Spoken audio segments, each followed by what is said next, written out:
El día de hoy estaremos conversando con médicos especialistas en reumatología sobre el lupus. ¿Qué es el lupus? Vamos a darle la bienvenida a Marilú de Barros, reumatólogo, y Verónica Liendo, reumatólogo también. Bienvenidas, buenos días. Gracias, buenos días. Quisiéramos comenzar, ¿de dónde viene la palabra lupus? La palabra lupus es un término que se ha seguido hasta Roma, pero realmente no tiene nada que ver con la enfermedad. ¿Okay? ¿Por qué? Bueno, porque no tiene ningún significado para lo que es la enfermedad en sí, sino que es un término que se usó inicialmente y posteriormente se siguió utilizando en manifestaciones de la piel que posteriormente afectaban otros órganos. Pero realmente no existe una asociación directa entre el término y lo que es la enfermedad en sí. Y justamente, ¿qué es la enfermedad? La enfermedad es una condición autoinmune, ¿no? Todo individuo puede tener genes para diferentes enfermedades. En este caso, en el lupus, pues tienen genes para desarrollar esa enfermedad. A lo largo de la vida de ese individuo se expondrá a alguna u otro factor de riesgo que activará la enfermedad. Entonces, ¿qué ocurre? Que normalmente el individuo desarrolla anticuerpos para defenderse de cualquier bacteria, de cualquier germen y todo esto. Con el lupus lo que ocurre es que la señalización o la orden que se le da genéticamente a las células para que produzcan anticuerpos es producir anticuerpos pero contra el mismo organismo. Anticuerpos que van dirigidos a la parte osteomuscular, anticuerpos que van dirigidos hacia el riñón o diferentes órganos o hacia la piel, que es lo que va a categorizar entonces la manifestación clínica que prevalece en el lupus. Pero justamente cuando hablamos que es autoinmune, o sea, a uno le dicen, tienes una enfermedad autoinmune, o sea, lo estoy generando yo misma. ¿Qué está pasando, doctora? Bueno, lo primero es que esto es inflamación. Estamos hablando de inflamación. Se inflama órganos que uno puede ver, por ejemplo, inflamación a nivel de las articulaciones. Uno puede sentir, ve que la articulación está hinchada, se pone roja, duele.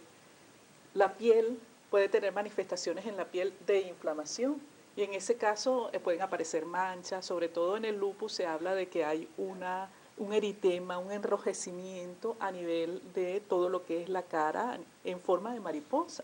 Okay. Entonces, el término es inflamación. Ahora, ¿qué genera esa inflamación? Exacto, ¿cuáles son las causas? Nosotros, como bien dijo ya la doctora, tenemos un sistema de defensa que nos protege contra el medio ambiente, por ejemplo, un virus, una bacteria. Nosotros tenemos la capacidad de defendernos. Pero ¿qué sucede? Hay un error en ese sistema de defensa que es propio y se equivoca y ya no ataca a lo que está afuera que nos está agrediendo, sino que ataca a nuestros propios tejidos y genera ¿qué? Genera la inflamación. Esta inflamación puede ser visible, como te dije, a nivel de la piel, a nivel de las articulaciones, pero también puede ser a nivel de órganos que no vemos. Entonces ahí viene el problema, que afecta a órganos vitales, afecta a cerebro, pulmón, corazón, riñón, en algunos pacientes. Entonces, es ahí el temor que le tenemos a esta enfermedad y por qué la enfermedad debe tener el paciente una relación estrecha de seguimiento una vez que se hace el diagnóstico con su médico, porque cuando aparecen estas manifestaciones tenemos que diagnosticarlas rápido y tratarlas adecuadamente de manera de que no se produzca un daño, porque cuando hay daño, el daño puede ser irreversible y comprometer la función de órganos vitales. Entonces, de ahí toda esa gama de temor que se ha desarrollado alrededor de esta enfermedad que se denomina lupus eritematoso sistémico o generalizado. Justamente quisiera que explicáramos cuáles son esos tipos de lupus que existen actualmente. Sí, existen lupus limitados, solamente el lupus cutáneo, y ese tiene un tratamiento que es específico para el lupus cutáneo. Existe el lupus que ya se va haciendo sistémico, que es el que ya tiene más de un órgano comprometido. ¿Okay? ¿Qué es lo importante? Saber que el lupus puede ser que ahorita el individuo se presente con una manifestación clínica que hay que vigilar, por eso es que es importante la relación médico-paciente, como lo decía la doctora. Porque el paciente puede llegar hoy a la consulta nada más con manifestaciones cutáneas, pero luego en el tiempo se van añadiendo otro tipo de manifestaciones. Entonces, si el paciente se desapega del médico porque piensa que nada más tiene lupus cutáneo y se limita a eso, pues entonces se nos pierde y perdemos entonces la oportunidad de tratarlo con premura o oportunamente, ¿no? porque en el tiempo es que se van sumando. De hecho, hay criterios clasificatorios que se calculan en base a las manifestaciones que va presentando el paciente en el tiempo. Por ejemplo, en un año puede ser que nada más tenga manifestaciones cutáneas y, bueno, gracias a Dios puede ser que se quede así.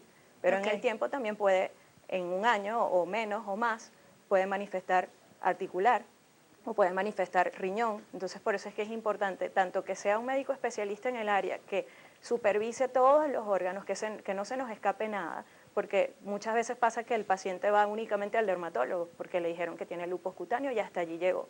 Y entonces a veces ocurre que lamentablemente a algunos especialistas pues se les escapa de las manos esa parte de no supervisar corazón, pulmón, riñón, y vigilar que el lupus no se haya extendido, porque dependiendo de los anticuerpos involucrados, dependiendo también del paciente y muchos factores de riesgo, pues entonces la enfermedad se va a extender a los demás órganos. ¿Se puede pasar de un tipo un tipo de lupus a otro? Es decir, o sea, presento alguna enfermedad de la piel o este tipo de manchas que ustedes han explicado y podemos pasar, por ejemplo, al lupus eritematoso sistemático, que también quisiera que explicáramos qué significa esto de eritematoso. Sí. Bueno, perdón, es sistémico. Primero es sistémico porque ocupa o afecta a varios órganos, ¿no? Entonces varios sistemas. Es eritematoso por lo que la doctora había mencionado, se caracteriza por cuando afecta piel o afecta articulaciones, pues uno puede ver el eritema. El eritema no es más que una manifestación clínica de calor y de rubor, ¿ok? Y eso también tiene que ver con lo de la palabra que hablábamos al principio del lupus, ¿no? Que el eritema que se manifiesta en alas de mariposas en algún momento tuvo relación con lo que era la categorización de un lobo y por eso es que venía la palabra también denominacional de lupus, ¿no? Pero es eritematoso por eso, porque tiene que ver con eritema, con inflamación, con rubor, con calor. Y sistémico porque afecta más de un órgano o sistema. Verónica, ¿y se puede pasar de un tipo de lupus a otro? Sí se puede. Inicialmente pueden haber manifestaciones solamente en piel, pero un porcentaje importante de los pacientes que inicialmente solo tienen manifestaciones en piel, posteriormente pueden hacer manifestaciones en otros órganos, ¿ok? Aparte de la piel. Es muy importante que a la hora de definir lo que es el lupus eritematoso sistémico, nosotros tomamos en cuenta lo que llamamos criterios, en donde la piel, por supuesto, existen varias patologías de la piel asociadas al lupus, muy variadas. Tenemos además manifestaciones en mucosas, como puede ser mucosa de la boca o de la nariz. Entonces aparecen unas úlceras que no duelen. Esas llaguitas que a veces uno siente que le molestan mucho en la mucosa. En los pacientes con lupus se forman esas lesiones, pero duelen menos que las que usualmente vemos. Pueden aparecer costras dentro de la nariz. ¿Okay? Estos pacientes pueden tener manifestaciones en el cabello. Hay una tendencia a la caída y eso se denomina alopecia. Entonces es muy impactante porque la mayoría son mujeres. Estamos hablando de 10 mujeres por cada hombre, una patología de las mujeres. En una edad en donde la mujer, bueno, está en pleno, que va, como bien tú dijiste, entre los 20 y los 40 años, es donde hay el pico de la enfermedad. Hay manifestaciones a nivel de pulmones. Entonces se produce una inflamación del pulmón que se llama pleuritis. Hay manifestaciones a nivel del corazón. Entonces se produce una inflamación del corazón en una de sus láminas, se llama pericarditis. Hay manifestaciones a nivel renal y esto es muy importante porque el riñón es el que marca la afección a nivel renal, es el que marca el pronóstico de la enfermedad, si la enfermedad va a ser muy mala o si la enfermedad no va a ser tan mala. Entonces, hay manifestaciones en otros órganos, pero básicamente esas 3 manifestaciones son muy importantes. Podemos tener manifestaciones en la sangre. Entonces estos pacientes pueden tener anemia, pueden bajarle los glóbulos blancos, pueden bajarle las plaquetas. Entonces eso también es importante. Tenemos manifestaciones en el cerebro.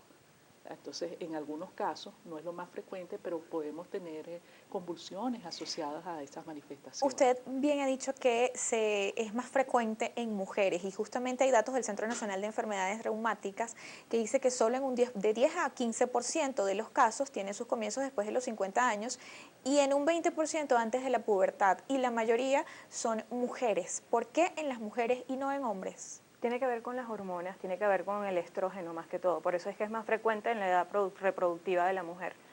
el porcentaje disminuye después de este rango, ¿no? Eso no quiere decir que estén exentas después de esto, pero lo más frecuente es en la edad reproductiva de la mujer porque tiene que ver más que todo con el estrógeno, ¿no? En el hombre tendría relación hormonal, es un menor porcentaje, pero el detalle es que aunque es un menor porcentaje suele ser más agresivo en el hombre, más abrupto, con mayor compromiso de todos los sistemas que quizás en la mujer, que a veces puede pasar toda su vida con una sola manifestación de lupus y con el concepto de, por ejemplo, el lupus cutáneo, que quizás sería uno de los más benignos, ¿no? ¿Por qué en el hombre es más agresivo? Es decir, ¿cuáles son esos síntomas que presentan ellos que son más graves que se puede presentar una mujer? Realmente no estamos claros por qué es más agresivo en los hombres. Y las manifestaciones básicamente es cuando hay un compromiso sistémico. Si hay un compromiso sistémico y ese compromiso es renal, ya ahí tenemos que tener la precaución de vigilar muy bien, dar el tratamiento apropiado, hacer un diagnóstico preciso, y para el diagnóstico preciso está involucrado en la afección de riñón la realización de una biopsia. Entonces la biopsia nos da una clasificación y nos dice cuáles van a tener mejor o peor pronóstico y nos habla de cuál va a ser el tratamiento más adecuado. Es importante porque, vuelvo y te repito, el pronóstico está asociado a que uno haga el diagnóstico apropiadamente. En el caso de riñón, que tenga una biopsia y que se haga un diagnóstico apropiado desde el punto de vista histológico de las células que están atacando ese riñón, por una parte. Y la otra es que el paciente tenga un tratamiento adecuado, un tratamiento oportuno. Vuelvo y repito, el tratamiento es la base del pronóstico. Si nosotros diagnosticamos apropiadamente y tratamos apropiadamente, este paciente tiene un excelente pronóstico en su vida. Si el paciente decide no seguir con el monitoreo de la enfermedad, con las consultas que tenga que ir al médico, con el tratamiento tal cual se le indica, quiero decirle que a veces uno le indica al paciente que tiene que tomar un tratamiento base como es el plaquinol. Ajá. Y el paciente decide que va a disminuir la dosis porque el tratamiento está escaso, porque tiene miedo de que no lo vaya a encontrar. Es decir, que hay que ser riguroso con el tema del tratamiento. Muy Justamente el importante. tratamiento, el diagnóstico y si es genético o no, son las preguntas que me van a responder en la próxima parte. Ya regresamos con mucho más de soluciones. No se aparten de las pantallas en Globovisión. ¿Sabías que el tratamiento del lupus depende de los síntomas y su gravedad?